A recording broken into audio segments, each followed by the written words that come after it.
Bonjour papa. Bonjour papa, champion du Congo. Bonjour. Papa, tu as un souvenir ni ozo garder pour la maman Chako. Bon, maman Chako est actrice langa, bandu jouer pas langa, kakawana. Bandu ça masala bien pas langa. Azaki actrice langa, bandu jouer. Tolini soko ko pesa pa maman batikali.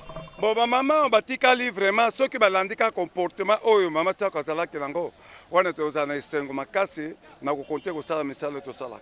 Mais to moni nungu penze salamaki komona matanga BDG bimaki kala meloko elekela biso. Bo changer ka ba programme meloko ni bando sala po changer ba programme. Bon, il a pas biso découragé qui biso parce que bemego to baba ko biso biso bima lobité. Et ko bima lobité. Mais là qui faute pesar biso bactère comme médiateur parce que l'étape a été intervenir, il y a mutabando ko changer ba programme na. Est-ce que tolingi oyebisa biso à propos ya moi sango moko ya ko bima artère na yo auta ko kufeza ki vrai to ezaki a faux. Na ebi comment na été. Kombo na ye papa Guy Mario. Bon, Guy Mario na ebité, ce qui a kufi bien kufité. OK, merci papa Nzamba pambola yo.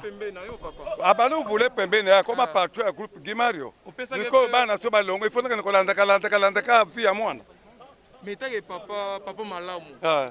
Jamais au rose information mwana na yo. Na salaki parce que Guy Mario deuxième fois so abeli yango.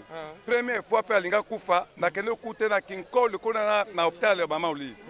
Étant na moni était azalaki lango na bela ki ba caméra ba yaki na lela ki mama Olive mama Olive ayembango tanga kombo nanga ye abebi si bambongo lelo po Guy Mario lelo ti lelo azabomoy mais marque muto alongwa me na salle lango moni mama dani pate Guy Mario so ki azabomoy po nanga na beli laki o deuxième fois siko ya ko iso malade alors qui est comme le bêtise na fond nanga mais baloba kufi est-ce que yo ki ko kufa na yo ki basolo na tende kanga mais etant sur internet na yebite na yo ki pete. Merci papa. Pardon hein.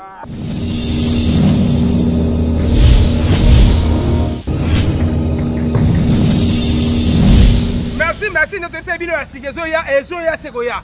Boss abonné na Pedro Production Trace TV. Okomona ba théâtre, ba humour, ba émission, biloko ndenge ndenge. Mama, papa ko ba, mwana mama.